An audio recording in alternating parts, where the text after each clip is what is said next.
চতুর্থ শ্রেণীর শিক্ষার্থী বন্ধুদের জন্য অধ্যায় ৮ সাধারণ ভগ্নাংশ চ্যাপ্টার থেকে পৃষ্ঠা ৯৪ এর ৩ নং প্রশ্নের সমাধান করব।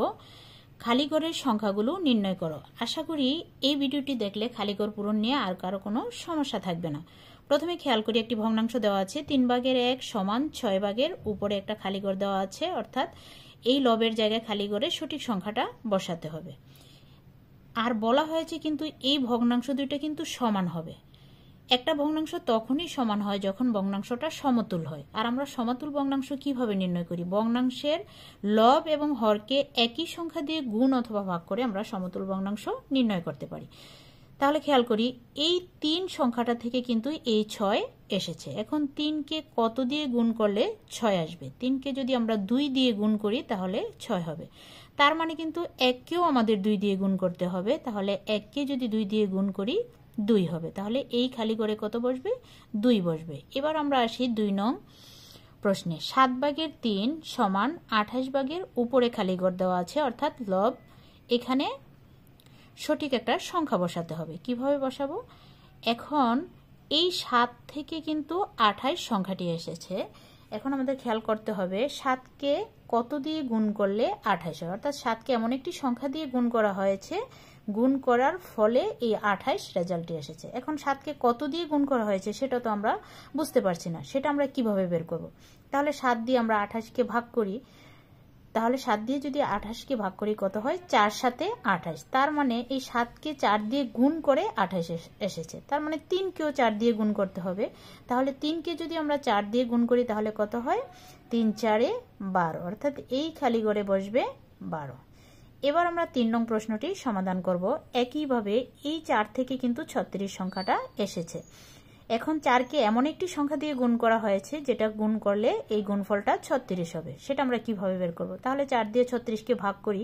4 দিয়ে যদি 36কে ভাগ করি তাহলে হয় 4 নং 36, অর্থাৎ রেজাল্টটা 9 হয়।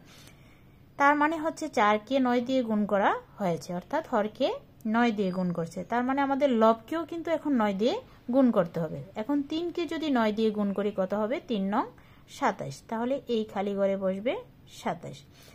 আমরা আরেকটা জিনিসও খেয়াল করতে পারি, আমাদের এই খালি ঘরের সংখ্যাটা সঠিক হয়েছে কিনা সেটা জানার জন্য আমরা আড়াআড়ি গুণ করতে পারি। এই দুইটা সংখ্যা আড়াআড়ি গুণ করলে যে রেজাল্ট হবে আর এই দুইটা আড়াআড়ি গুণ করলে কিন্তু একই রেজাল্ট হবে।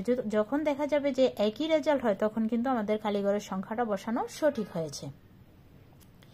এবার 4 নং এ আসি। 5/4 সমান দেওয়া আছে আর এখানে লব দেওয়া আছে, হরটা বের করতে হবে।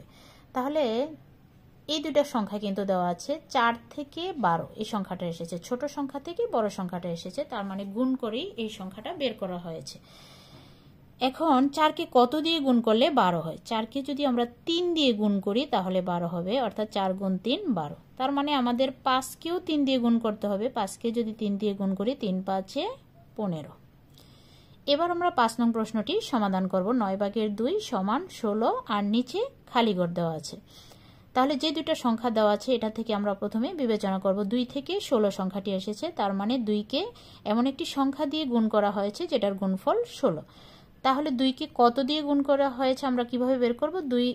2 দিয়ে প্রথমে 16কে ভাগ করব। 2 দিয়ে যদি 16কে ভাগ করি 8 দুগুণে 16, অর্থাৎ 2 এর নামতা 16 পর্যন্ত পড়ব, তাহলে 8 হয়। তার মানে এখানে আমরা 8 দিয়ে গুণ করেছি, অর্থাৎ 2কে 8 দিয়ে গুণ করে 16 পাওয়া গেছে। তার মানে 9কেও 2 দিয়ে গুণ করতে হবে। 9কে যদি 2 দিয়ে গুণ করি তাহলে কত হবে? 18। এবার আসি 5 দিয়ে 30কে ভাগ করব। 5 6 30। তার মানে 5কে 6 দিয়ে গুণ করে 30 বানানো হয়েছে। এখন আমরা 8কেও 6 দিয়ে গুণ করে এই খালি ঘরের রেজাল্টটা লিখব। তাহলে কত হবে? 6 8 48। এবার আসি আমরা 7 নং প্রশ্নে। 7 নং প্রশ্নে কি বলা হয়েছে? 6/3 সমান 2 উপরে খালি ঘর দেওয়া আছে। এবার খেয়াল করি, এতক্ষণ কিন্তু ছোট সংখ্যা থেকে বড় সংখ্যা এসেছে, এবার কিন্তু বড় সংখ্যা থেকে ছোট সংখ্যা এসেছে। আমরা যখন ছোট সংখ্যা থেকে বড় সংখ্যাটা এসেছে কিভাবে বের করছি? গুণ করে সংখ্যাটা বের করেছি। এবার কিন্তু ভাগ করে এই সংখ্যাটা এসেছে, যেহেতু বড় থেকে ছোট এসেছে তার মানে ভাগ করা হয়েছে। এখন 6কে কত দিয়ে ভাগ করলে রেজাল্টটা 2 হবে সেটা আমরা বের করব। 2 দিয়ে 6কে আগে ভাগ করব, কত হয়, 2 একে 2, 2 দুগুণে 4, 3 দুগুণে 6, তার মানে 6কে 3 দিয়ে ভাগ করে এই 2 পাওয়া গেছে। তা এখন আমরা 3কেও 3 দিয়ে ভাগ করব, 3কে যদি 3 দিয়ে ভাগ করি কত হয়, রেজাল্ট 1, তাহলে খালি করে বসবে 1। এবার আসি 20 থেকে এই 5 সংখ্যাটা এসেছে, তার মানে বড় সংখ্যা থেকে কিন্তু এবার ছোট সংখ্যা এসেছে, তার মানে ভাগ করে কিন্তু এই সংখ্যাটা পাওয়া গেছে।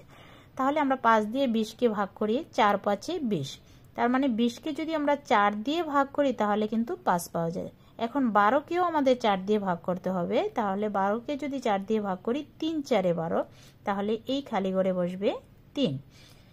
এবার আসি, এখানে দেওয়া আছে 36 ভাগের 28 সমান 9 ভাগের উপরে খালি ঘর দেওয়া আছে।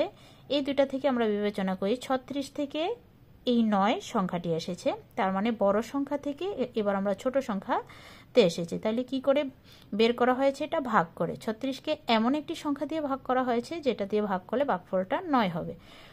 এখন কোন সংখ্যা দিয়ে ভাগ করা হয়েছে সেটা আমরা কিভাবে বের করব, 9 দিয়ে 36কে ভাগ করব। 9 একে 9, 9 দুগুণে 18, 3 নং 27, 4 নং 36, অর্থাৎ 36কে 4 দিয়ে ভাগ করার ফলে এই 9 এসেছে। এখন 28কেও আমরা 4 দিয়ে ভাগ করব, 28কে যদি 4 দিয়ে ভাগ করি কত হবে, 4 7 28, তাহলে এই খালি ঘরে বসবে 7। এখন 10 নংয়ে বলা হয়েছে 66 ভাগের উপরে 33 দেওয়া আছে সমান, এখানে লব দেওয়া আছে 1 আর নিচে হরটা খালি ঘর দেওয়া আছে, খালি ঘরের সংখ্যাটা আমাদের বের করতে হবে।